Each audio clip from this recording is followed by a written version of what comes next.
attending. It's always awesome to do stuff in Manchaug because people in Manchaug show up for things. So thank you very much. My name is Jen Hager. I'm the town's Planning and Economic Development Director and the staff lead on this project. We have several of our MVP members, team members here, including our Communications Director, Pam Nichols, who was also filming us tonight.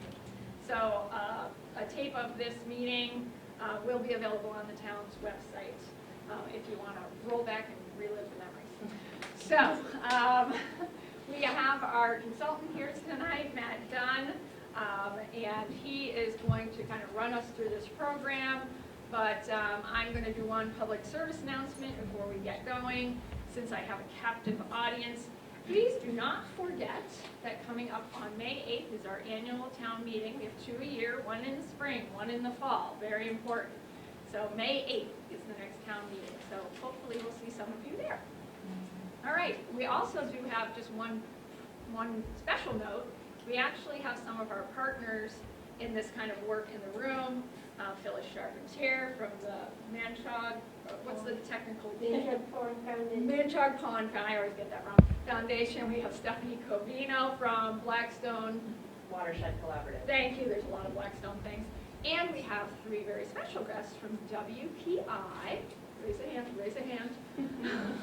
Who are here learning with us this evening and working on their IQPs for the school. So thank you for taking an interest in this project, and you're working with Stephanie, so you'll just have a great time. And I think that's all. So I'm going to turn it over to you, Matt, and you can bring everybody up to date on what we're doing. Ted. Oh, Ted's here too, Ted Beauvais from Blackstone. River Watershed Association. Thank you. You're shorter than your guy in front of you. Okay, I'm going to attempt this. I attempted it at home and it gave me some loud screeching, so I apologize in advance if that happens. Can everyone hear me okay in the back? Okay, great. Thanks, Jen. As Jen said, I'm Matthew Dunn with Port Corporation. We're the civil engineering consultant on this project. It's the Manchaug Village Flooding Planning Study. I recognize a lot of faces from our first meeting, the listening session, so I am going to try to move through this presentation rather quickly because a lot of the beginning part is repetition from what was presented at the listening session. And I want to have enough time for discussion at the end after we've presented our results, that way we can get your feedback on it. Okay, so just an overview of the study. I provided a similar general scope of the study at our last meeting. It's a planning study for the Mumford River and Dark Brook watersheds and river corridors with a specific focus on the issue of flooding within Manchaug Village. That's the one-sentence description of the study. It doesn't do it justice, but if we had to do it in one sentence, that would be it. We are right here in terms of schedule. We're at our problem meeting on March 16th. How we got here was we had, this project is being funded through the Municipal Vulnerability Program, which is a state-sponsored program. We received funding in August, or the town received funding in August 2022, brought us on board, and we started right away on the project doing the data collection and inventory. From there, once that was inventoried, we had our listening session, which was great. We got some great feedback from you guys to incorporate within our modeling and our evaluations and assessments, which is what we've been doing since then. We now have an understanding of existing conditions.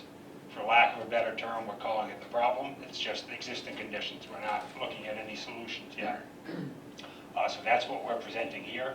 I won't get into where we're going because I kind of talk about where we're going at the end of the presentation. So just an agenda and an overview of the meeting. First, we're going to start with a project area overview. Then I'm going to talk about the evaluations that were performed, and then get into the fun part, which is the evaluation findings. And then we're going to talk about the next steps of the program, and then most importantly, open it up for an open discussion. I will say it's a fairly short presentation, so as I'm working through it, if anyone has any questions, just raise your hand and we can incorporate that. We don't have to wait till the end, right, Jen? Right. Yeah. Okay, so project area overview. So here's a base map here.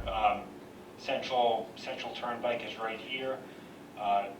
Everyone's familiar with Manchaug Pond, which hugs along Manchaug Road. Torrey Road here, Stevens Pond, that kind of takes up Manchaug. Mumford River upstream, which joins up with the confluence with the Dark Brook. Dark Brook comes through here. This is Putnam Hill Road. Just to kind of lay the groundwork, this is Main Street. Over here is Whiting's Reservoir and Reservoir Dam. Can you just click the next one? All right, so this is how we subdivided this watershed up. It's a pretty big watershed, so we wanted to be somewhat systematic and organized in our presentation of the results. So we broke it up into 4 reaches, reaches A through D. First one, reach A, is yellow here, and it's indicated with the yellow dark line is your river line of reach A. And the yellow shade is the contributing watershed. So anything that falls on the ground in that yellow shade makes its way to the river. I'm going to talk in detail about each reach on the next 4 slides, so I'm not going to go through all the features. Just want to talk about the overview of each reach. Reach B is Dark Brook. That's the blue line over here, and the blue shade is the contributing watershed to Dark Brook. Mumford River upstream joins up with Dark Brook right in this area here, which is upstream of a former dam, which we'll also talk about when we talk about Reach C, which is the Mumford River from that confluence down through downtown Manchaug and into Potter Road impoundment and through Potter Road Dam. One thing of note on Reach C is the purple line with the purple contributing watershed. Reach C has a significantly large tributary that comes into it right around in the Main Street Manchaug Road area, right on the Douglas line there, from Whitten Reservoir and Whitten Reservoir Dam. That's the majority of the contributing watershed to Reach C. Lastly, Reach D, which is Reach C kind of crosses over. This is the town line here, Sutton Douglas town line. Reach C crosses into Douglas at Potter, and this is Potter Road Dam, which is where Reach D begins. Reach D just runs through Douglas, goes under Manchaug Road and ends at our downstream limits of our study, which was, I don't know if you're familiar with it, but it's I'm blanking on the name, but there's a dam just downstream of Cook Street. That was our downstream limits of our study. Where are we located right now? We are located right now, good question, right, if I had Yep. right here, right there. Yep. I'll show you when we get to Reach C. Okay. Next slide. Okay, so here's a zoomed in view of that first reach, Reach A. So just to walk you through it, it starts up here at Stump Pond Dam, goes through Stump Pond Dam and through number 2 Pond Dam. I'll back it up just to give you a frame of reference. This is Central Turnpike here. Manchaug Road comes down through here. Sutton Falls Pond and Dam, Manchaug Pond Dam, Manchaug Pond and Dam, and Stevens Pond and Dam. I'm going to get through each one of those, but just to get everyone kind of situated as to where we are. So starting upstream here, goes through Stump Pond Dam, number 2 Pond Dam, and then through number 1 Pond Dam, which also serves as Town Farm Road, which we have a picture of here. This is the downstream view of that number 1 Pond Dam and Town Farm Road, 3 CMP pipes. From there, it goes under West Sutton Road and under Central Turnpike, which we have a picture of Central Turnpike here. This is the downstream view of that culvert there. Central Turnpike is unique in that it has 2 other tributaries in 5.1 and 5.2 here. We don't have photos of these within that presentation, but we do a comprehensive photo doc within our report. From there, they all kind of come together and come under Mendon Road here. Mendon Road, similar, kind of has a secondary crossing here which picks up a tributary. And then from there, they all kind of combine and come under Manchaug Road, which we have a picture of right here. That is the downstream view of the Manchaug Road culvert. From there, it continues through what used to be a former dam. It seems to be fully breached based upon our topography, called Holmes Pond Dam, and then into Sutton Falls Pond, and through Sutton Falls Pond Dam. We have a picture of the upstream face of the dam here. Here's where all the water goes through the spillway. From there, it goes down into pretty much almost immediately, it's probably a short stretch of 500 feet of open channel, and then it goes into the headwaters of Manchaug Pond. Manchaug Pond is a big pond. I don't have to tell all you that. It's controlled at the southeastern end by Manchaug Pond Dam, which also supports Torrey Road. We have a picture of it here. This is the upstream face. Right here is the low-level outlet of that dam. And the spillway, which controls all the flow, is kind of in the background of the photo. This is Torrey Road here. From there, similar to Sutton Falls Dam, where there's a short stretch of open channel, then it dumps into the headwaters of Stevens Pond. And it goes through Stevens Pond and through Stevens Pond Dam. I crawled up through the Manchaug Road culvert and took a picture of this. This is the downstream face of the spillway of the Stevens Pond Dam. You can't see it in the photo, but there's a series of flashboards. I think it's 2 feet high flashboards, which I think actually failed. When did they? July. So this is inside that. Just downstream of that is, the dam kind of supports a road just downstream in Manchaug Road. This is a view of that arch culvert that goes under Manchaug Road. You can see that's kind of where I was taking that picture. That's the spillway. This is the low-level outlet of Stevens Pond Dam.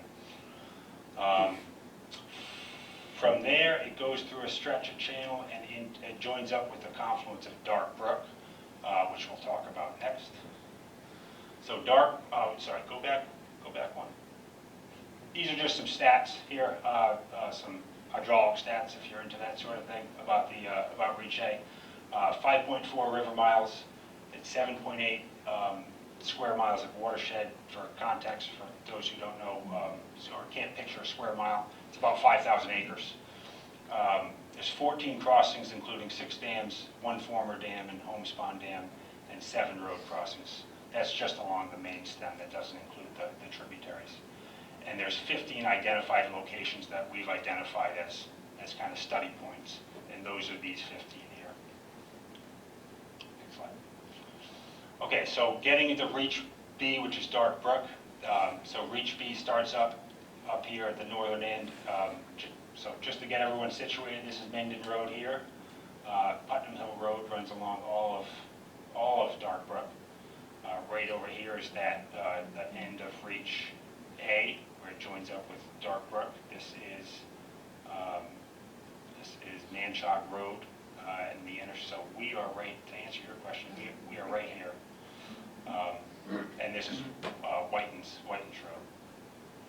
So Dark Brook starts off at Summit Pond Dam, goes underneath Minden Road and through the Blackstone Valley Golf Club, through a series of wetlands and cart paths, through what appears to be either a wetland or a possible former beaver dam location. There's a low area in the topography, you can kind of see it there. There's either a past or current beaver dam.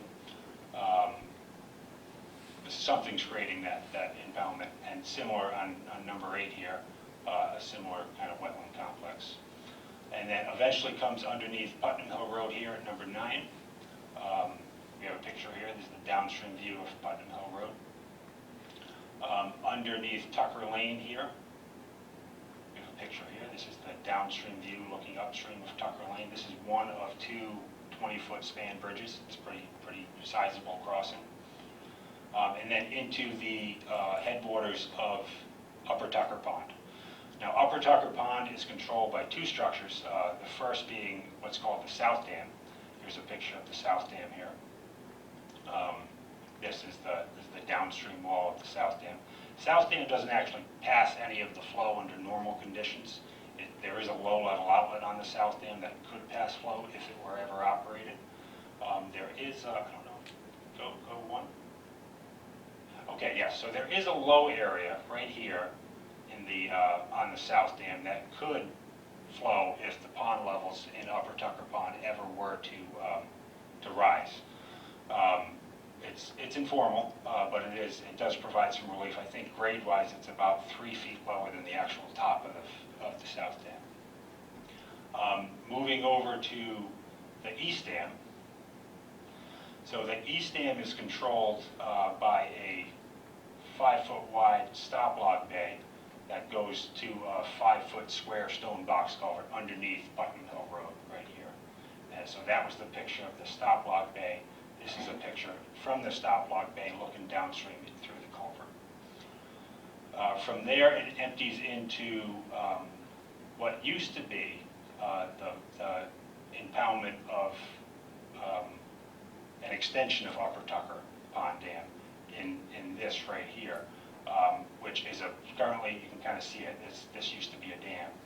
And it's currently breached, and there's a 9-foot high beaver, so this right here is about a 3-foot high beaver dam, and there's a 9-foot high beaver dam through that breach.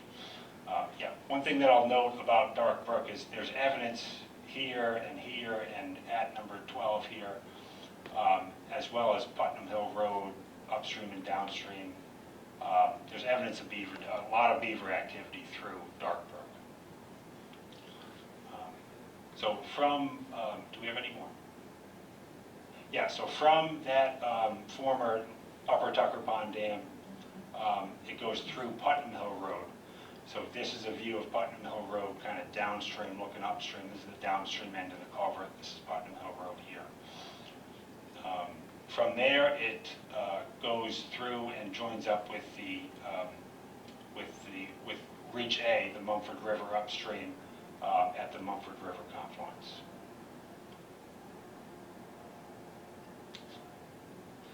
Okay, so sorry, go back one. I keep forgetting the stats, the most important part. Okay, so the stats on Dark Brook, it's 3.7 river miles along the main stem, 3.5 square mile contributing watershed, and then 10 crossings, 3 dams, 1 former dam, 3 cart paths along the Blackstone Valley Golf Club, and 3 road crossings.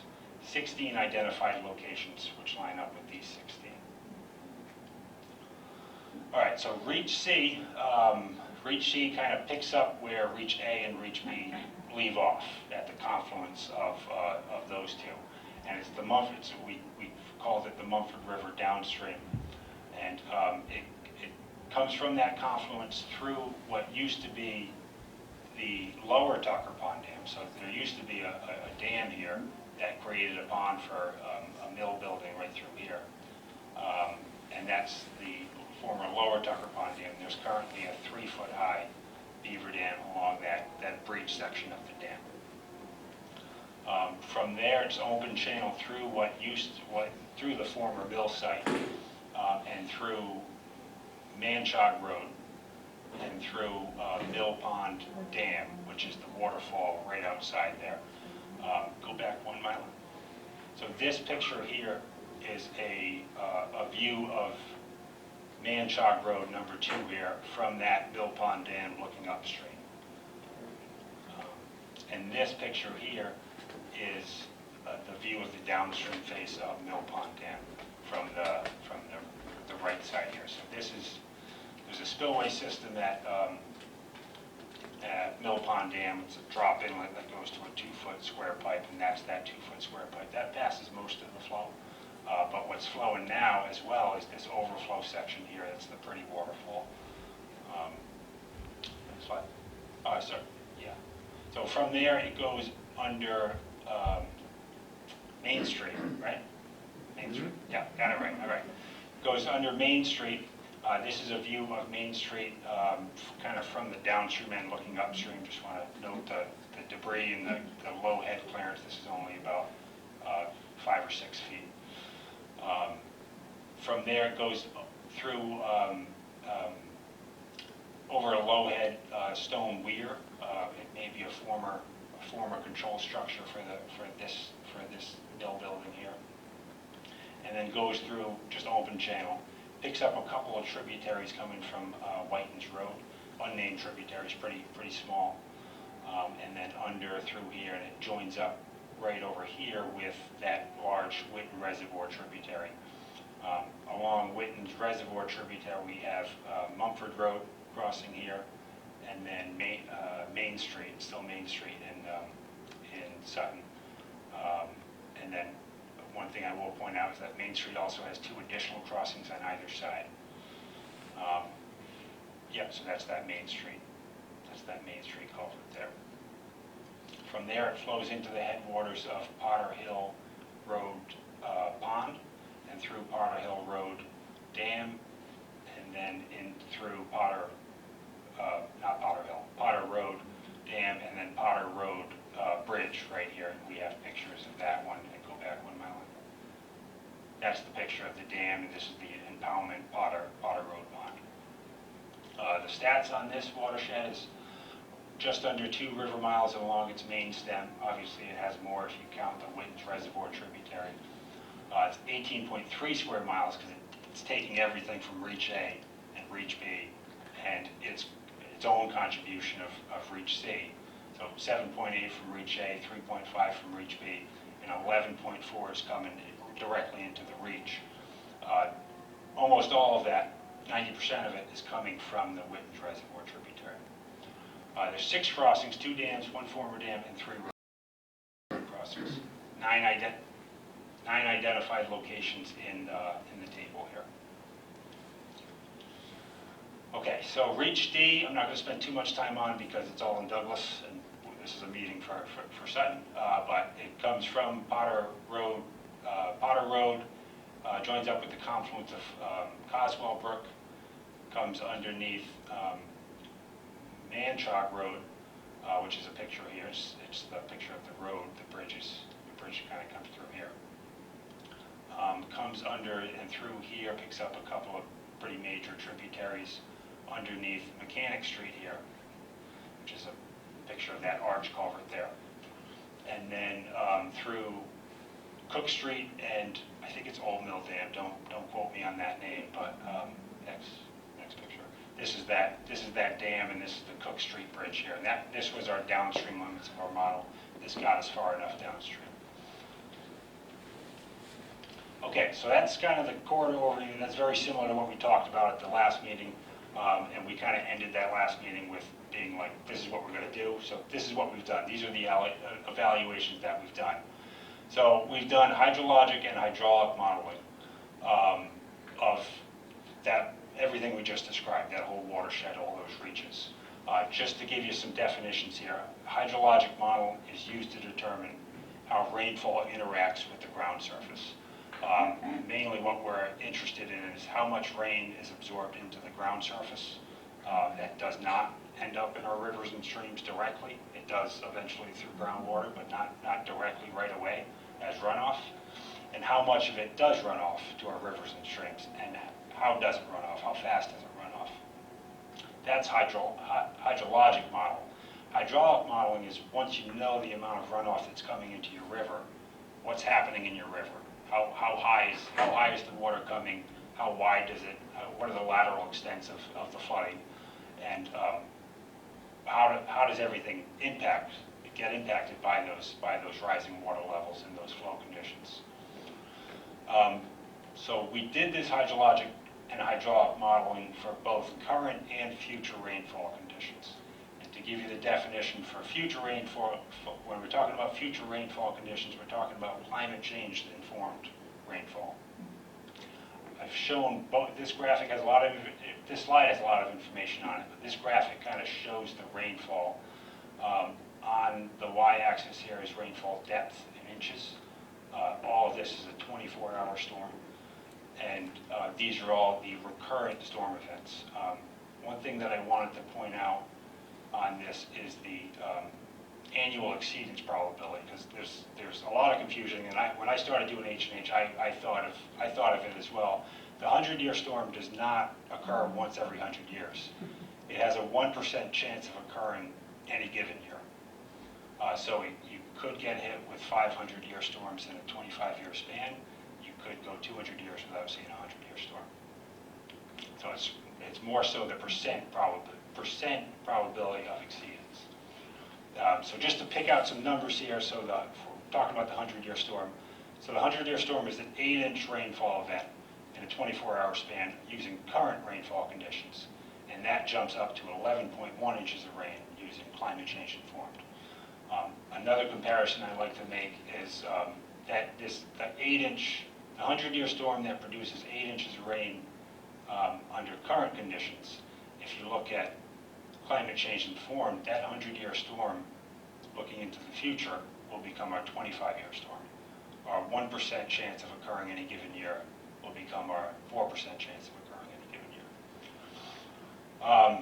So that's kind of a 2-minute conversation of hydrology and hydraulics of what we did. So once we ran the models through all the reaches, all the watersheds, we had to decipher the model results and break it down and summarize it into a digestible format for not just you guys, but for us as well. There was a lot of data. And once we have the data summarized, we look to identify the strengths and the vulnerabilities of all the assets within the watershed. And the assets being 3 main categories. There's a lot of dams in this watershed, so that was one of the assets we looked at. There's a lot of roadways, a lot of culvert crossings and bridge crossings. So that was an asset, and then the individual structures. That's always something that's included as well as an asset. And finally, we did a watershed-wide assessment, which I'll discuss later, but generally that's just looking at all the impervious surfaces in the watershed. One other definition on the structural level, because I refer to it later in the presentation, is this EAD term. So EAD is equivalent annual damage. Really what that is we take our model results, it tells us different flood elevation, and at the structural level we're able to, based upon the first floor elevation and the flood depth, we're able to compute estimated damage for each storm event that we looked at, 1 year through 1,000 year. And based upon all those damage categories, you dumb it down to, or you don't dumb it down, but you equate that to annual damage. I can explain that as we get into it. All right, so I don't want to spend a lot of time on this. There's a lot of information that's not necessarily useful for you all. So first step in that was the hydrologic modeling. So as I discussed in the last slide, we're looking to determine the amount of the rain that runs off into our rivers and stream with this model. To do that in a detailed way, we take our 4 subbasins and we subdivide them to get us more data points for our model. So for this one, we subdivided it into 31 subbasins. Each one of those subbasins has hydrologic parameters. It has its size in square miles. It has its curve number, which is a parameter. I think I touched on the last meeting, but it's a parameter that helps us know how much water goes into the ground and how much runs off. It's based upon the land cover and the underlying soils. Land cover being pavement and forested areas and other vegetated areas, and soils being sands and gravels, silts, bedrock.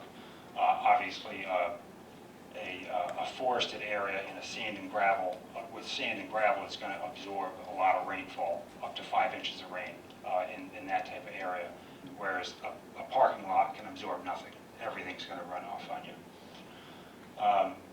As I discussed in the last slide, we use 2 sets of rainfall, current and future rainfall conditions. So we take all this information, we plug it into our hydrologic model called the HydroCAD model. Stepping back here, subbasins, so this image here kind of shows the different subbasins. This image here, I know you guys can't see it, but it'll be in the report and it'll be more digestible. This shows all the hydrologic parameters for all 31 subbasins. And the rainfall information I showed on the previous slide. We take all that, we dump it into a HydroCAD model, which looks like this. And this HydroCAD model was used for the results of the model for Reach A, and it was used as the runoff hydrograph inputs for the other 3 reaches B, C, and D. So we had that was hydrologic model. For hydraulic model, once we determine the runoff, we want to know how it's flowing through the rivers, streams, and ponds. We did it two ways. Like I said, for Reach A, we directly used the HydroCAD model, which generates curves like this, which I'll explain later.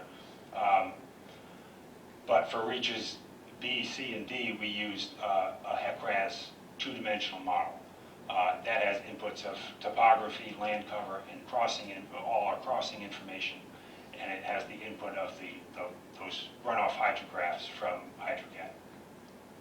As I've discussed previously, we looked at 10 storm events, 1 year, 2,000 years, there's 10 of them, and those 2 rainfall scenarios, the current and the future. So we had 20 different model runs. Go back one. So I explained this one. This was the output from the hydrograph model. This right here kind of shows the limits of that HEC-RAS model, that hydraulic model. And these shades I'll explain later, but these shades kind of show the limits of the inundation from our max event. This one here, so we are right here. This is Mill Pond Dam, Manchaug Road, and Main Street. This shows the results of the 100-year storm from that hydraulic model in this area, which I'm going to touch on in greater detail as we go forward. All right, so now getting into the interesting part. So this is that's what we did. This is what we found. This slide is going to explain the model results for Reach A. So it's a very similar image to how we described the corridor here. So I'm not going to describe it again, but Central Turnpike, Manchaug Road, you got Manchaug Pond Dam here, Stevens Pond Dam here. So we looked at, using that first asset category, the dams, there were 6 dams in here, 3 really caught our eye. The first one was being Sutton Falls Pond Dam, upstream of Manchaug Pond. So what caught our eye about that was its capacity was fairly limited. It had a 10-year storm capacity, which is less than its state-mandated spillway design flood, which is the 100-year storm for a significant hazard dam. One thing in particular that also caught our eye is we were able to use the model results and look at downstream hazard, and there's really not that much hazard associated with Sutton Falls Pond Dam, mainly due to Manchaug Pond Dam. If it were to fail, it'd be failing at the Manchaug Pond, which probably wouldn't have that much impact just given the size of Manchaug Pond. Moving downstream, Manchaug Pond Dam caught our eye in a good way. It has great capacity, 1,000-year capacity, so that was the max event that we looked at. It's still less than its spillway design flood, its state-mandated spillway design flood. Manchaug Pond Dam is a high hazard dam, so it has to pass like a pretty extreme event, about the 5,000-year storm. It wasn't even on our register for this modeling. And the reason the state wants high hazard dams to pass such extreme events is because they're high hazard. They don't want them to exceed hydraulic capacity. So what really caught our eye about Manchaug Pond Dam is its extensive flood attenuation. So Manchaug Pond kind of serves as a shock absorber for the system, everything downstream. It's got a good amount of flow coming into it, but because the pond is so big and the spillway is relatively small, it can store a lot of that flood water in the pond itself, and it only releases a little bit. So can we bring up that?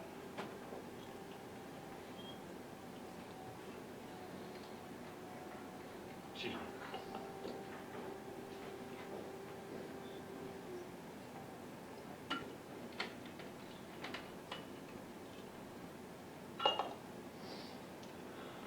Okay. Not able to get. So I just had a hydrograph from that HydroCAD model that kind of showed what I was talking about, but it's not important. We don't have to show it. So what also caught us eye dam-wise was that was my daughter. You can show it now? Okay, yeah. Yeah, let's show it while we're on it. I love hydrographs, so I'm going to show you guys a hydrograph.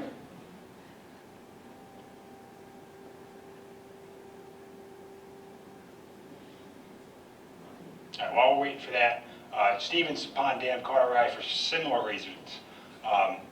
It's got similar capacity as Manchaug Pond. It's also high hazard. The only reason that it only has moderate flood attenuation is because Manchaug Pond has given us great flood attenuation. So it's kind of mitering out the flow. So Stevens Pond Dam can't provide as much flood attenuation because Manchaug Pond is doing most of it.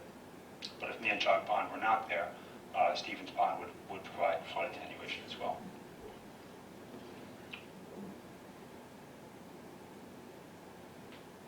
We can go back to my line. Let's continue on with the presentation. All right, so that's at the dam level. There's other dams. So this is a snapshot. We provided a detailed breakdown, and this will be in the report of every crossing, every one of those 15 identified locations. This is just really what we wanted to highlight here. So moving on to the roads level. So what caught our eye about the roads was all the roadways upstream of Sutton Falls Dam had fairly limited capacity. Some had capacity as low as 5-year. Some, no crossing had a capacity greater than 25-year. Almost all of them had poor stream connectivity, and what I mean by that is ideally a crossing is large enough where the river doesn't really feel the road, but if it's too small, the river really feels the road and it backs up under even pretty low events. So when you're looking for stream connectivity, you're looking to make sure that the culvert is big enough.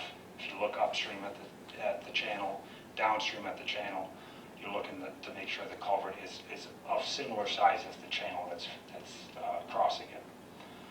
And because they're small, they come with limited capacity, poor stream connectivity, but it also makes them pretty prone to debris clogging, which I will say, we didn't model debris clogging, so if you factor in one of these culverts or one of these dams being clogged with debris, that would make conditions worse. Moving on to Manchaug Pond perimeter roadways, because this dam and pond, there's a good amount of freeboard at the dam. Is about a 7-foot differential between the normal pond level and the top of the dam, which means that Manchaug Pond could theoretically come up 7 feet before it starts to spill over. So with those elevated pool levels during storm events, some perimeter roadways do start to become inundated and impassable. We identified 11 individual roadways, 13 locations. All of them started at about the 25-year event, which is it's an extreme event, so we're not talking about an everyday event. 25-year, I think, was 6 inches of rain, if my memory serves me. Here's a list of them here. I'm not going to go over each one, but they're identified on our map here in purple. And then the other thing that caught our eye road-wise was roadway number 11.2, which is the Manchaug Road downstream of Stevens Pond Dam. That's that nice-looking stone arch. It's got plenty of capacity, but in my opinion, the only reason it has the capacity is because of the attenuation provided by the upstream dams. It's only seeing a small amount of flow rate because of these upstream dams. It's actually fairly small for the size drainage area that it's draining. And its height is relatively small too. It's only 5 feet high. So that makes it prone to debris clogging if you were to ever get debris through Stevens Pond. It's not a high prone to debris clogging. If it's 16 feet wide, 5 feet high, it can pass normal debris, but if you got a stick in there that piled up, it is theoretically prone to debris clogging. And it's got poor stream connectivity just because of the steep drop that happens. Like the two channels are not really connected because just downstream of Manchaug Road, it drops a good 4 or 5 feet, maybe even more to the channel. That's it on the road level. Getting into into, you want to keep going, Will? Getting into the structures. So we identified, and they're identified on the plan here as the kind of cyan, light blue shade. 58 structures based upon the range of storms that we modeled, which I'll bring up the rainfall, up to the 18-inch rainstorm. 58 of them had the potential for expected annual damage. That does not mean that they have damage during like the 1 year and the 2 year storms, the common storms. It could be that most of them only had damage during the higher storms. But the majority of them are along Manchaug Pond due to the rising pond levels in Manchaug Pond during storm events. I will highlight, just because there were so few of them, there's a couple around the West Sutton Road area upstream of Central Turnpike, and there's one here that has, it's pretty close in first floor elevation. And I will say that for all the structures, we didn't go to each structure and determine what the first floor elevation was. We used the surrounding topography to kind of guesstimate what the first floor elevation was. Yes, Are Stephanie? all of those structures already in a place that are mapped as sort of FEMA 100-year flood that homeowners would already be aware? So Manchaug, yeah, that's a good question. I don't know off the top of my head what zone we're in here. I don't know if Manchaug Pond is a zone AE or a zone A, but it's something we can look into. Yes. I think that's it. That's it on this slide. So this is just kind of big picture. If you were to download the PDF of this presentation, this is what you'll see. You won't see that big that breakdown. This is all the information we just presented. Any questions on Reach A before we move on?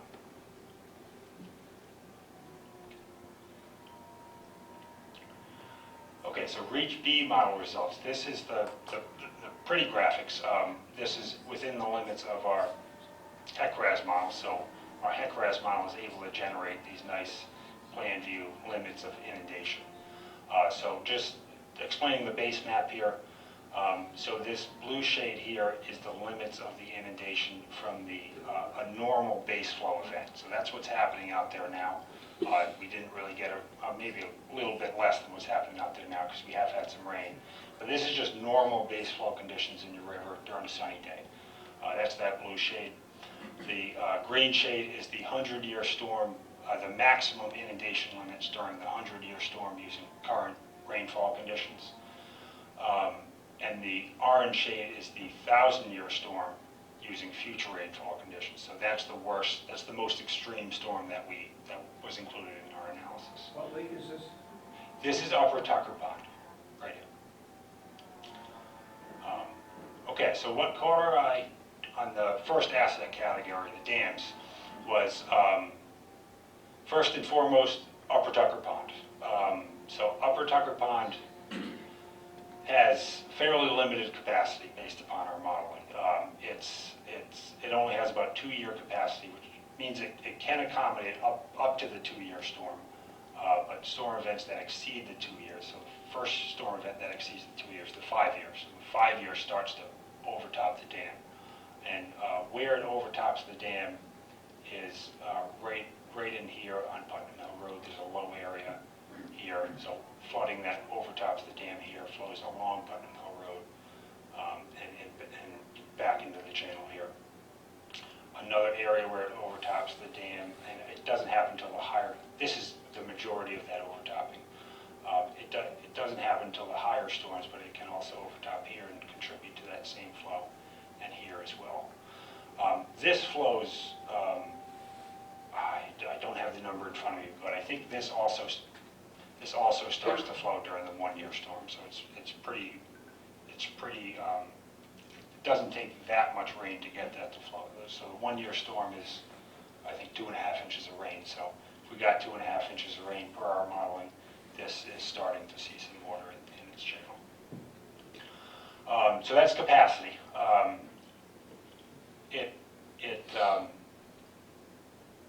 It overtops or inundates a lot of sections of road, and some Some of that is related to just the pond level that comes up, and some of it is related to the overtopping of the dam itself.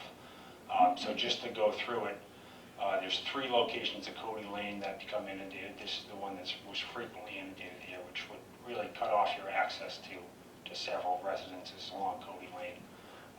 This location as well as this location, which is the most frequent area, where that's that low area in that picture that I showed. So there's the 3 locations at Cody Lane. There's 3 locations at Putnam Hill Road as well. So that you can see right here, this location gets inundated quite a bit. This whole stretch is inundated during the 100-year. And less frequent storms as well. We're just showing the 3. And this section here becomes inundated due to overtopping of the dam. On the attenuation front, because we haven't talked about it, and I wish we could bring up that graphic, but it's got low to moderate flood attenuation, so it doesn't have nearly the amount of flood attenuation provided by Manchaug Pond and Stevens Pond, but it does have some. And right now it's classified as so they're 2 separate structures, state inventory-wise. They're both classified as significant hazard dams. Based upon our modeling and based upon my review of the modeling, I think there's an argument there that these would classify as high hazard dams, just based upon the impact the impact that a failure of either one would have on the downstream area, and the impact that they have just with the normal pool levels that happen in the pond. And of note that they both have been found to be in poor condition. And the state has a program where they hire dam consultants to go out and inspect all the dams throughout the state. And there's four condition categories. There's good, satisfactory, fair. There's 5, sorry. Fair, poor, and unsafe. So they're not unsafe. They haven't been found to be unsafe, but they have been found to be in poor condition. Staying on the dam level, as I mentioned in the overview section of Reach B, there's a lot of beaver activity along Dark Brook. We saw a low-head beaver dam just upstream of this Putnam Hill Road crossing. We seem to think that there's maybe some beaver activity or just some channel topography happening here that's causing some issues, not at the Tucker Lane Bridge, but other areas of Tucker Lane on either side of the bridge. And then there's currently a 9-foot high beaver dam here at the location of the breached former Upper Tucker Pond Dam.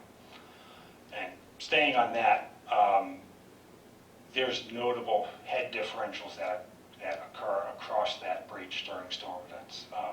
But what I mean by head differentials is that the water level upstream of the dam is higher than the water level downstream, so it's got a hydraulic load on it. And when you put a hydraulic load on a beaver dam, which beavers do amazing stuff for sure, but beaver dams are not, they are prone to failure. And I think this is the one, Jen, correct me if I'm wrong, but this is the one that went in 2010, right? And washed out Putnam Hill Road, yeah. Right. Right. Yep. So the notable head differentials caught our eye. That kind of puts it at a risk of failure. And as you guys know, if it were to fail, it would have significant impacts at Putnam Hill Road. That's it on the dam level. Moving to the roads, what caught our eye were Putnam Hill Road, the 5 locations. So I talked about the 3 locations that are impacted by Upper Tucker Pond itself. There's two crossings as well. There's one upstream in number 9 and one downstream in number 13. Both of these are very similar findings that we wanted to report. Both have 10-year capacity. The upstream one has fair stream connectivity. It's 8 feet wide, which is fairly wide, but not wide enough with that limited capacity, the 10-year storm. And it's relatively low height, so it is prone to debris clogging, specifically when you think of it, but particularly when you think about the beaver activity that's present. Number 13 here, Putnam Hill Road, also has 10-year capacity. This is only a 4-foot box, so I would classify the stream connectivity as poor. And it's at a 4-foot box, it's very prone to debris clogging. One other thing that I wanted to highlight here was Tucker Lane. So the bridge is fine. The bridge has plenty of capacity. It's 2 20-foot spans. That's crazy big. But what happens at Tucker Lane, just upstream of the bridge, and it's due to topography, there's out-of-bank flooding that occurs, and it overtops a section of Tucker Lane just west of the actual bridge crossing. And that happens as during events greater than the 5 years. So not your every event, but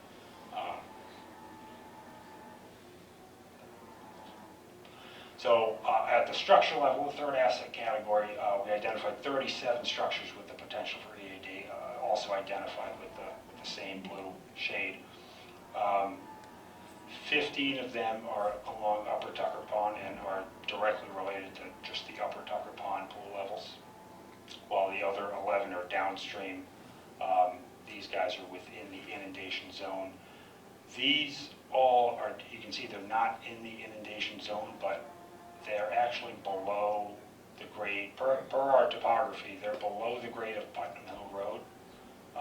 So how the calculation of EAD is done is it's first floor elevation and flood level. So even though these guys are on the other side of it and not inundated, because the pool level here gets high, there is the potential that just through groundwater that they do become impacted by elevated pool levels here. Okay, so this is big picture Reach B. Any questions? Okay. Moving on to Reach C. So Reach C picks up here at so this is the Stevens Pond coming in, and Mumford River through Stevens Pond coming in. This is Dark Brook. Picks up here. This is that former Lower Tucker. This is the former Lower Tucker Pond Dam. Manchaug Road, Mill Pond Dam, Manchaug, Main Street, sorry. And then this is where we are right here. So this is similar, I'm not going to explain the legend again, but similar shades and information shown as Reach B. Okay, so at the dam level, first thing that caught our eye was the former Lower Tucker Pond Dam, which is currently a 3-foot high beaver dam. And that caught our eye for the same reasons that the other beaver dam on Dark Brook caught our eye, was just head differentials that develop along a beaver dam.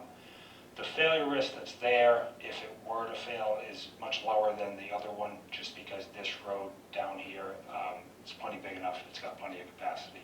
So it could, I think, theoretically, probably could impact Mill Pond Dam, but certainly less impacts than that other beaver dam. Moving down to the waterfall just downstream. The waterfall just outside is Mill Pond number 1 dam. That had 10-year capacity. That's classified as a non-jurisdictional dam, which I'm not going to get into a great amount of detail, but it's really off the state's radar because of how small it is, how small storage-wise it is. It doesn't hold back that much water.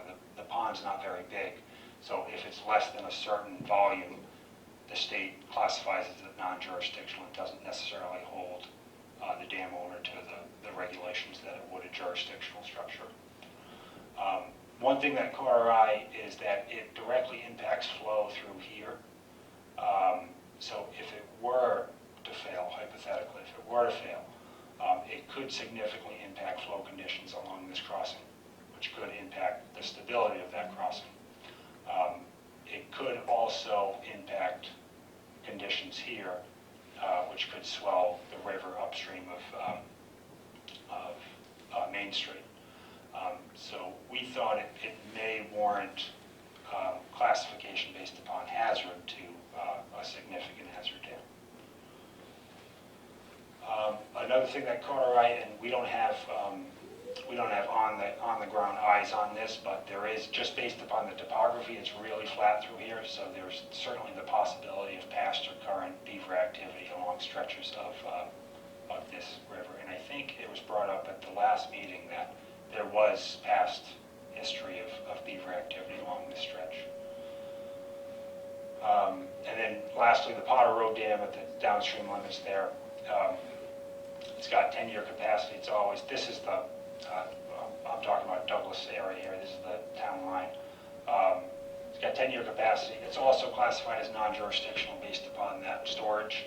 But per our modeling, there's enough storage in here to actually classify it as a jurisdictional structure. Relatively low hazard there, so it would probably be considered a low hazard dam. Okay, moving on to the roads. Excuse me, question. Yes. Above the dam that's right up the street, there is no capacity in there because it's so sedimented.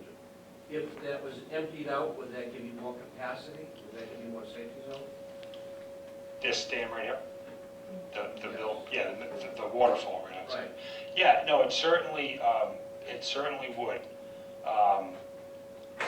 Paired with some type of spillway improvements to give it more capacity. It certainly would. It would allow for the ability to maybe draw it down ahead of the storm and have a little bit of storage. I don't know that it would have that much impact capacity-wise, just because it is such a small impoundment. All right, moving on to the roads. The first one that caught our eye was Main Street. Per our modeling, it's got plenty of capacity. I think it was the 100-year storm. The roadway started to overtop. But it is fairly prone to debris clogging because of its limited height. It's got plenty of span at 40 feet, but areas of the abutments at the end are only 3 feet high, so it wouldn't take much for some sticks and some logs to jam that up, which could, if that were to get jammed out, it could start impacting the river upstream of it for sure. The weir downstream of it, which is, it's only like 100 feet downstream of it, also caught our eye, which didn't really know why it was there, and it could be impacting flow conditions through that bridge, so that was something to highlight as a potential solution, which the focus of this meeting is the problem. The next meeting will be the solutions. Moving on to these tributaries here, they only caught our eye because they're fairly, well, the main one here, 5.1, had decent capacity at the 50-year. The 5.2, is this dying on me? It's not actually a crossing. It's either a fully collapsed culvert or it's just a stone wall that's leaking, but that doesn't have much capacity at all. So this roadway overtops quite a bit per our modeling. They both have poor stream connectivity and they're both prone to debris clogging just because of their size. Moving on to the Main Street tributary here. The Main Street crossings all had decent capacity, but what caught our eye was that the head differentials that develop on them are fairly high, which is an indication of, even though they got good capacity and the road doesn't overtop, they're undersized because they're not really passing the river without that head differential. And what happens here upstream is there's some out-of-bank flooding that occurs and goes to this crossing here, which is only a 2-foot pipe. And it doesn't take much for that to become overwhelmed with the amount that's coming for this. This is actually the first stretch of road that overtops. And then right here, similar, we have some out-of-bank flooding that goes to this culvert, which is only a 1-foot by 2-foot box culvert. And that didn't get to the point. It does get to the point where it overtops, but not until during extreme events. Lastly, this was upstream, so Mumford Road also caught our eye because of its limited capacity, poor stream connectivity, and proneness to debris clogging. Structures 25 were identified with the potential for EAD, including where we're standing right now in mill site number 1. And that's the big picture of Reach C. Any questions on Reach C? And this is available, this will be available on the town's website. That number 4, the where downstream? Can you Yeah. explain that, what is that? So the weir that's downstream of Main Street, number 5 here, it's, I'd love to show it to you outside, but it's just a set of granite blocks that span the river that's about 2 feet high, and it kind of creates a permanent pool level that backs up to Main Street. That's, you don't really know why it's there. There may be a former suction line for the mill, but yeah, in our eyes, there's no reason for it to be there. It's not really doing anything. It's not impacting anything. It's just when we think about solutions that may make sense to take out of there. Quick question. Yes. Number 3, Mill Pond, it says non-jurisdictional. Yes. Does that mean it's outside the scope of this funding? Nothing's outside of the scope of this funding. All it means is that the state doesn't, because of its storage capacity, because it's so low, it meets the requirements to be considered a non-jurisdictional structure, which it is currently. Steph? I know you're gonna keep going, but do we know all the ownership of the dams, and are any of them owned by the town? Yes. So we do know the ownership. So we have a tabulated version of this summary, which includes all 16 locations, not just the 6 that we're highlighting, and that identifies ownership. So I will tell you what we've talked about. Sutton Falls Dam is privately owned. Manchaug Pond Dam is town-owned. Stevens Pond is town-owned. And Upper Tucker Dam is privately owned. And Mill Pond Dam is privately owned, as well as Potter Road.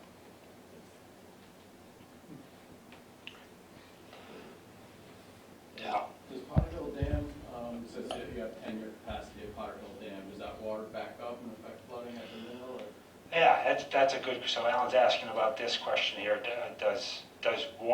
Because of the dam and its limited capacity, does it back up and impact water levels here? There's actually a good amount, that's what I thought originally. I thought that was going to happen. And it does to some extent, but there's a good amount of head differential between where we are at the mill to here. I'd say there's about a 5-foot head differential even during the lower storm. So it's probably impacting it a foot or so, but not as much as we thought it was going to. The reason for that is because there's relatively low freeboard at Potter Road Dam, so Potter Road Dam can't come up very much before it starts to overtop. So it doesn't really have the capacity to store a lot of water in it. Okay, reach steam model results. I'm going to fly through because it's all in Douglas. Yeah, just to get everyone situated, this is Potter Road Dam, confluence with Coswell, Manchaug Road, Mechanic Street, and our downstream limits of our model at Cook Street. What caught our eye here was there's really only one dam along this stretch, along the main stem, and it's the old Mill Pond Dam. Its hydraulic capacity is fairly okay. I think it was the 100 or 500 year storm, so a fairly big storm, but it does impact the hydraulics through that bridge that's only 20 feet upstream of it. Because it's a pond and it raises the water level, it gets to the point where you start developing those head differentials at Cook Street. And it's been found recently to be in poor condition. Roads, the one road that caught our eye, so Manchaug Road had plenty of capacity, Mechanic Street had plenty of capacity, and relatively good stream connectivity, relatively not that prone to debris clogging. But Cook Street caught our eye for those head differentials mainly caused by the dam. And because of the dam, water, even during a storm event, is going to be moving through there pretty slowly. So that increases the potential for debris to get clogged on that bridge. So for that reason alone, it does have a moderate proneness to debris clogging. And structures, we found 22 highlighted in the teal with potential for EAD. And that's the big picture. right, so this is to your question, Stephanie. This is what you guys will see in addition to this presentation. This is what's going to be included in the report, and it's a much uglier table, which I love, but not everyone does. And it's this. These are all the tables that are provided for Reach A. So this is the crossing summary. So these are all those 16 locations. It's got your name, it's got your description of what they are, contributing drainage area, who owns it, and so kind of a little bit more detailed discussion as to what we found in our model findings, as well as capacity under current conditions and climate change informed conditions. One thing that I should have mentioned at the start of the presentation was all those capacities that I've mentioned in those results, those were current conditions. So when I said 5-year capacity, that was 5-year capacity under current rainfall. So if you think about that rainfall table, it'll have less capacity under future rainfall conditions. Over here is kind of the big picture conclusions that are going to be included in the report. That's similar to what was presented graphically, where 3 dams caught our eye, 3 roadway categories caught our eye, and the number of structures. And this right here that you guys definitely cannot see is the number of structures that are impacted or have the potential for EAD based upon our modeling. In there is the address, the map parcel ID, a description of kind of where they're situated, because a lot of them were on Manchaug Pond, so we wanted to identify those. An estimated first floor elevation, I'll highlight estimated. We did not visit each house. And then the start of damage. So this kind of gives you a sense as to when we, based upon our modeling, when that structure starts to see damage, which isn't necessarily when it starts to become inundated. It starts to see damage when the water surface is below the first floor. And then what the equivalent annual damage is. So what we do is, so this structure, for example, you guys can't see it, but this structure starts to become impacted during the 10-year storm. So he's going to have damage for the 10-year storm to the 1,000-year storm, but that's all recurrence intervals. So to put that into an apples-to-apples to comparison, there's a way to equate that to equivalent annual damage, which annualizes the damages. So he may see $10 of damage. I say he. The structure may see $10 of damage during the 10-year storm, $20,000 of damage during the 1,000-year storm. When you annualize that, it may be $100 of damage annually. It doesn't mean it's $100 of damage every year. It's just looking over the lifespan of the structure and the amount of events that we looked at. That's the annualization of the damage. All right, and lastly is what we've done is this watershed-wide assessment, which, in short, looks at all the impervious areas of the watershed, because it's those impervious areas of the watershed where focusing on those and trying to improve those could have a significant benefit. That is wider than just flood damage.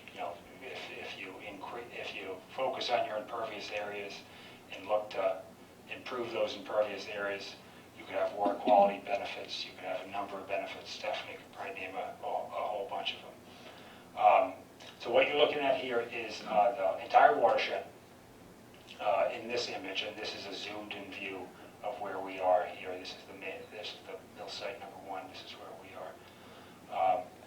And on here are identified structures which are considered impervious surfaces because they're rooftops. Anything that falls on the rooftops goes into the downspouts, which in theory goes right into the rivers.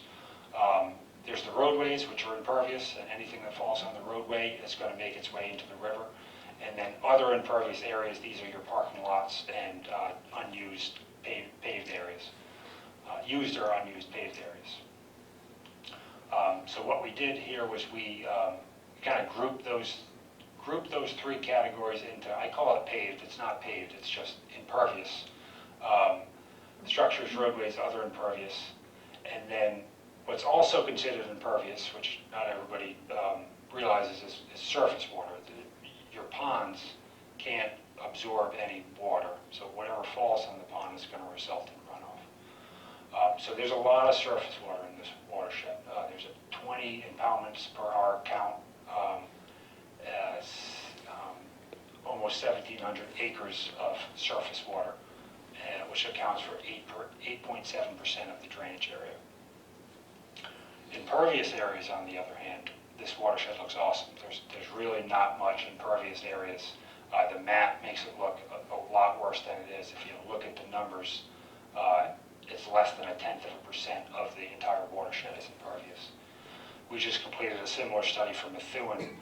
They had upwards of 80% of their watershed was impervious. Some information provided was a structure count. There's 4,500 structures within this watershed, 670 roadways, and 36,000 individual other areas of impervious, so parking lot areas, driveways, that sort of thing. All right, so that's kind of a description of where we are currently.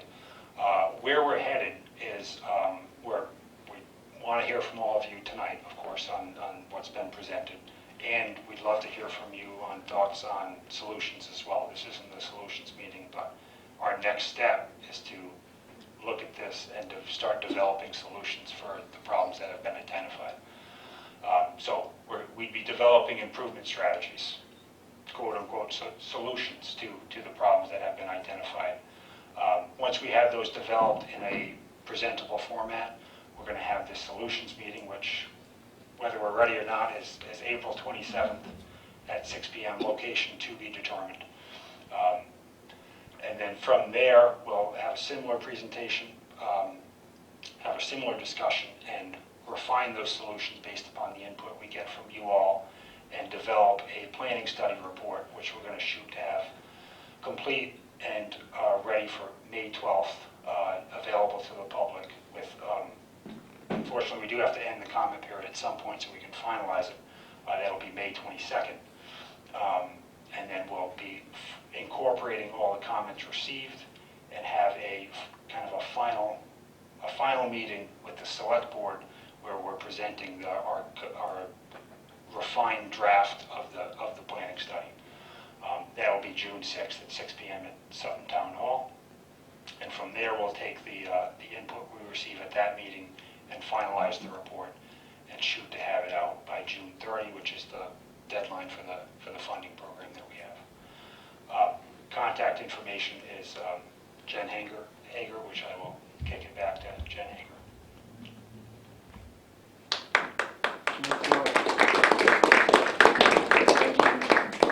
Oh, that's right. Great job. All right, so I just want to touch base on a few things. So let me just go to my MVP members who've been part of this process all along that are here. I think we have Robin Dresser from the fire department and a local Manchaug resident. Yes, Paul Maynard, also a long-term village resident. Did you guys have anything to add? Did we forget to kind of touch on anything we've done to date? And Pam, of course. I had a question. Whiting's Reservoir Dam, right? In other words, they open the dam and all the water comes through Manchaug, into Manchaug. Is that correct? Or at one time, did any of the water go through Douglas? That's my question. Huh? Whiting's Reservoir. Flows from canal on Duval Road. Flow from. Huh? Yeah. So none of it ever went through Douglas then? Yeah.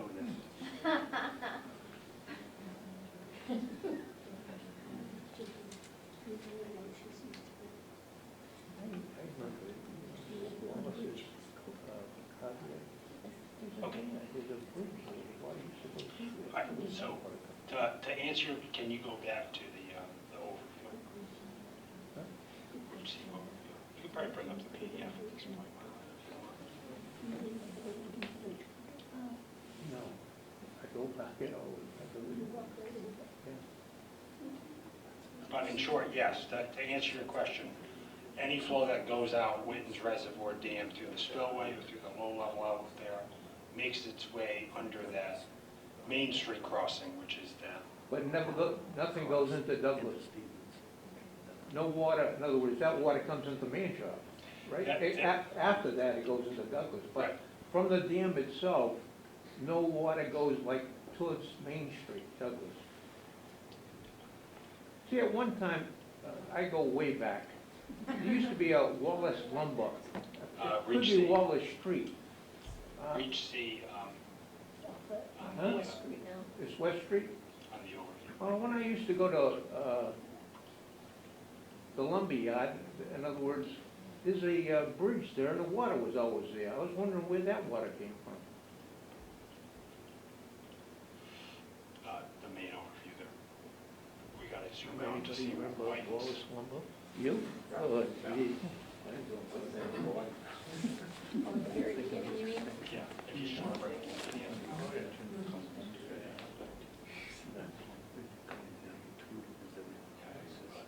Slide two. No, it's the, All right, yeah, that one.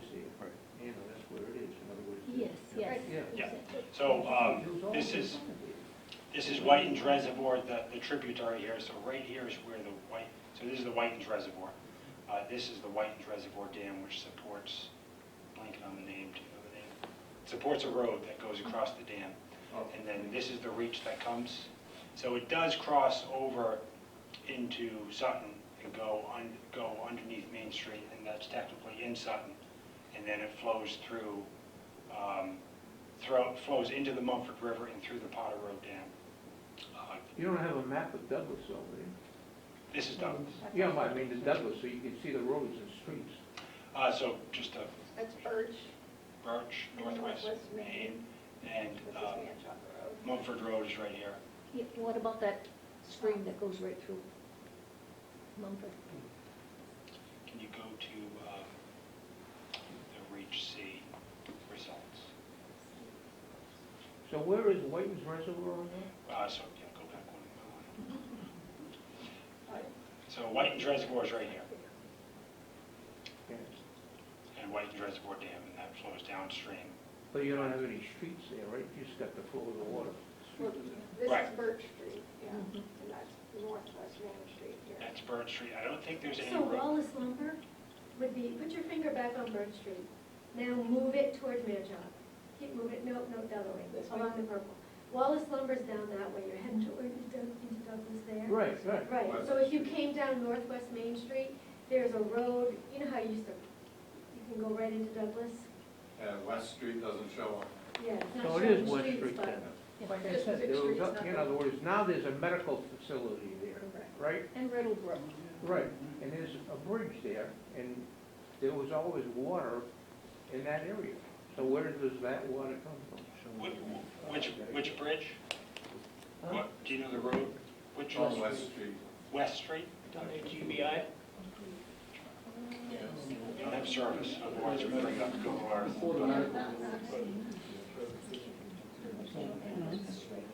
So I'm saying there could be water flowing from the dam into Douglas to some extent, I don't know. I'm just saying that could, and maybe it has. Yeah, so we have, we're familiar with the dam. We did do data collection at Mumford Road, and that was seeing, Well, I know it comes in, you know, I know the water comes in, there's no doubt about that, but I'm just asking, does also the water go into Douglas or something? I did it at one time. Where the water goes under, Mumford Road, if you look, there's a breach there, and there was what was called, I think, a Manchaug ditch that brought water into Manchaug for the mills because Oh, it's it the didn't, trench. yeah, The Yeah. didn't bring it into, That's right, that's that's where that the we canal did, was. but not going to the Manchaug mills. But there was something that goes behind Steve Beck's, you can see, Yeah. I ride bicycle a lot, 12 miles an hour, you get to see this ditch that went down. It was supposedly dynamited in the flood of 36 because it was gonna overflood the Manchaug Center. Now, if you go downstream into Douglas, probably just about off, yeah, right about there somewhere, On the side of the road, there's a sluice way with no water in it. And I happened to ask the guy that was mowing his lawn or going down on my bicycle, and he said, oh yeah, the outlet to Whiting's Reservoir used to go out through here, but they built the Manchaug ditch to make it go out into Manchaug, and then they bleached the Manchaug ditch. Anybody know if that's true? I don't know. Yes, because it goes right by my house. Yeah, That's yeah, the the Man, topo. yeah. And So you they can see the just- old ditch going through the woods after they bleach it, and it's just, you know, it's just a little culvert. But if you go down, yeah, further down in Douglas, you In can other see the words, sluice way. so the water could have been deviated from going into Douglas, is that right? Yeah, So I can tell you, we have, I didn't have eyes on the ground on all of that, yeah, to be honest. this was 1800s. Yeah, but we do have detailed LiDAR data, which is the topography data of the entire area, which we check out. We look for stuff like that, where it could kind of go off in a direction we didn't think it would, just based on the aerial. And we do have some We didn't maps pick that any. show the Manchaug Trench.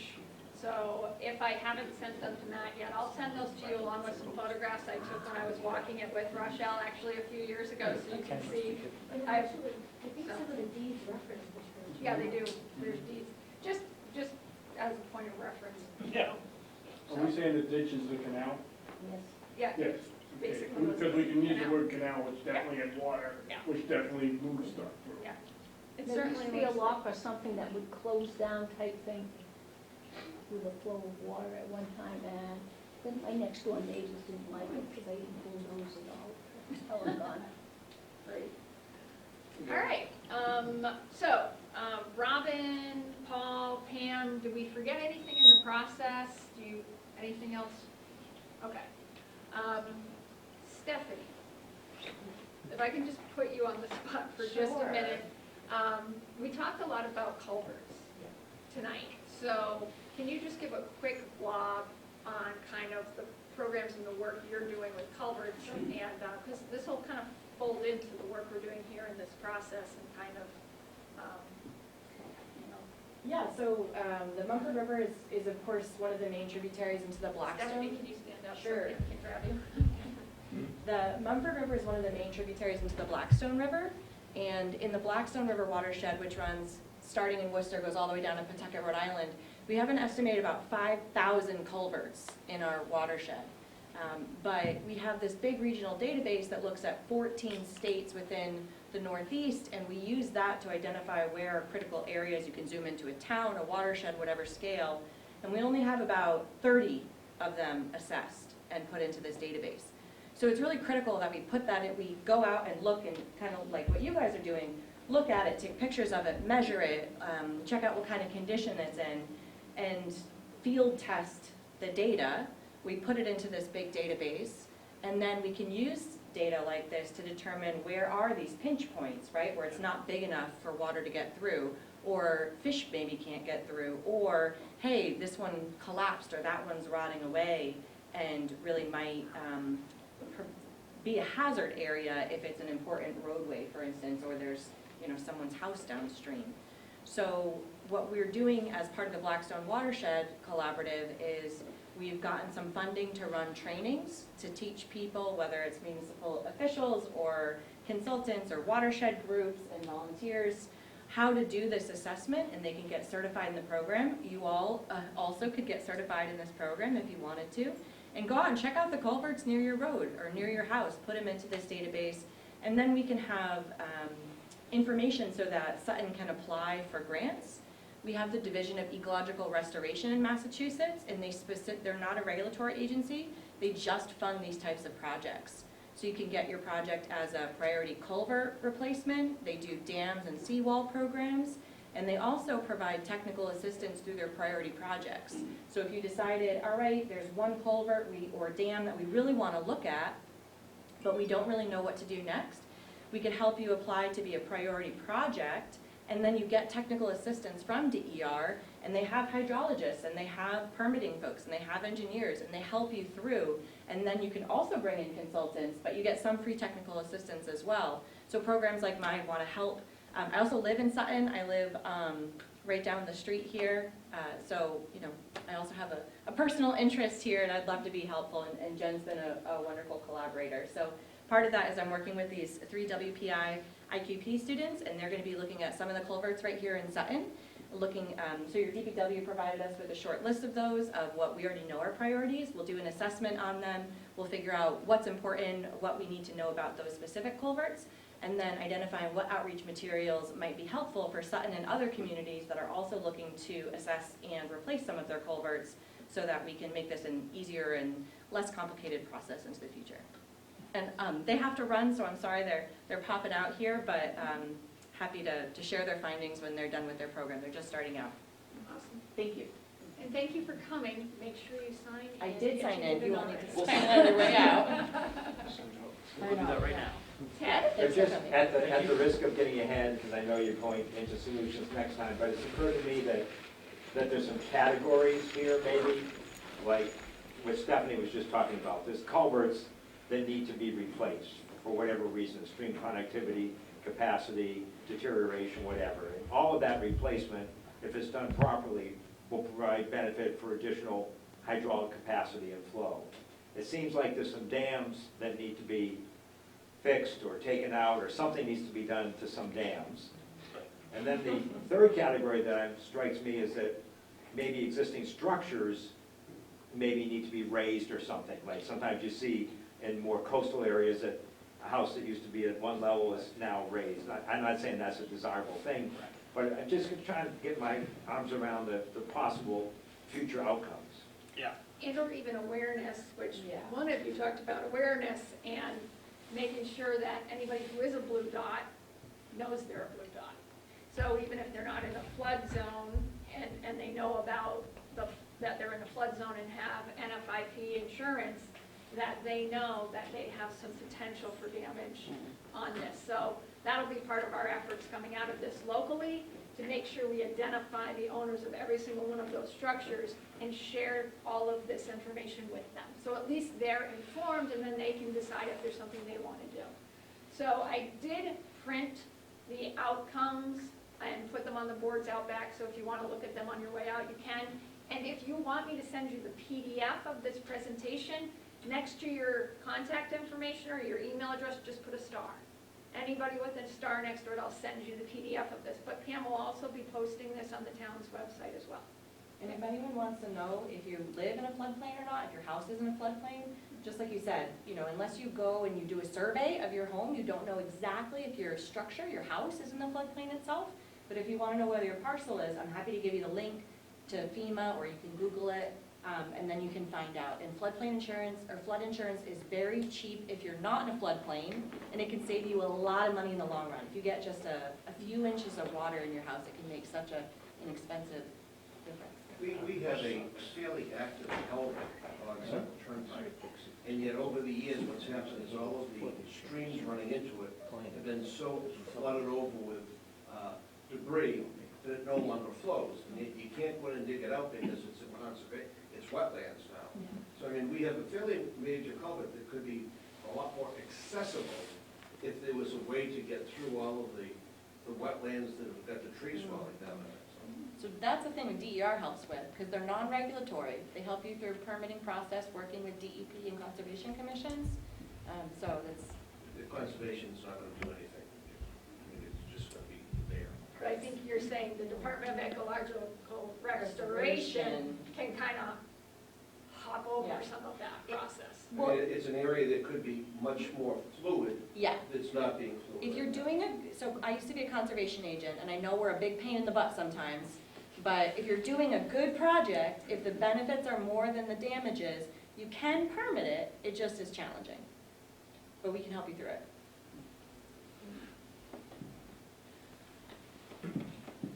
Mr. Whittier? It was up in our end of town, Town Farm Road. I believe, if I saw correctly, the road goes over a private dam. How is that possible? My answer is, I don't know. That's my answer. But let's, Was, yeah, done a long time ago. On your list of Number 3 there. Number 3? Yeah, Town Farm Road. Number 1. That was pond identified as dam. privately owned?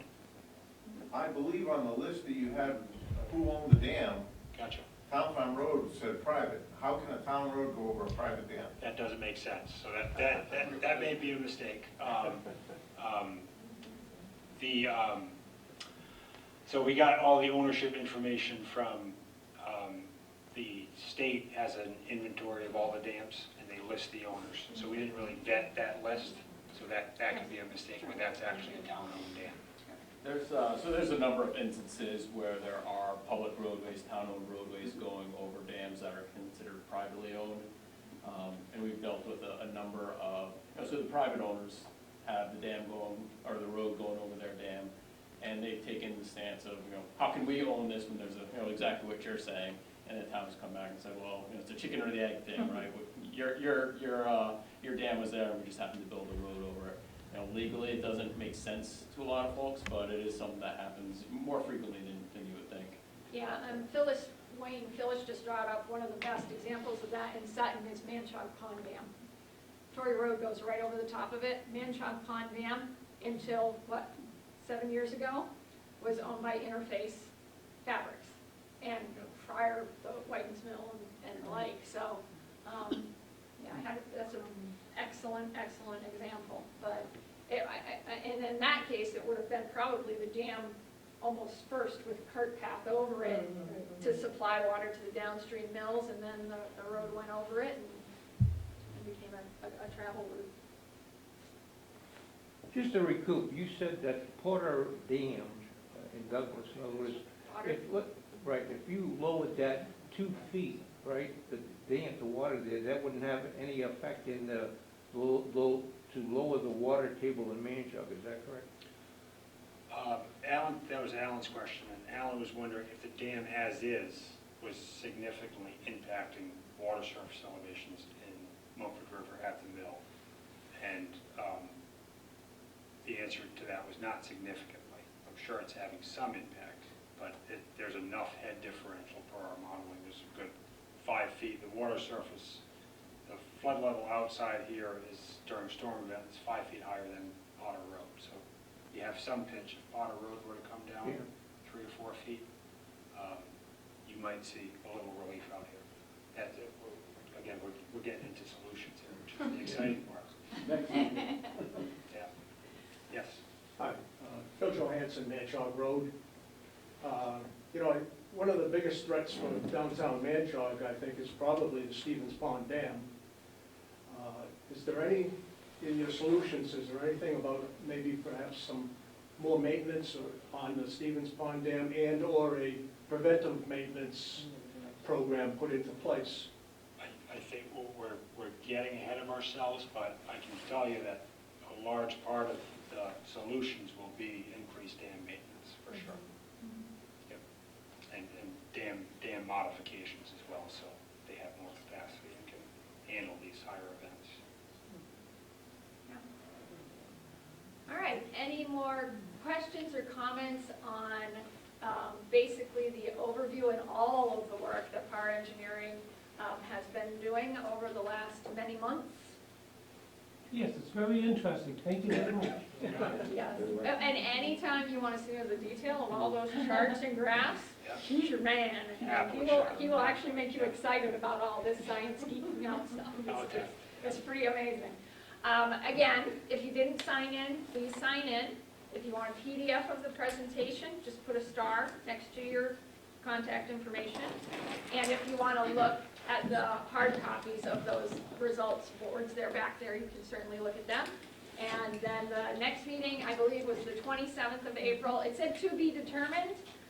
It will either be here or it will be at the Senior Center. Right now, we're planning here. We just need to see kind of how the filming and the sound and everything came out in this room. Hopefully it will be fine and we can stay in the Village Center. If not, we'll be at the Senior Center. But again, if you got a message for this meeting, you'll get a message for the next meeting. If you don't get the message, you'll see the posters. If you don't see the posters, you'll see the banners. If you don't see anything, call me. Okay? All right. Thank you so much.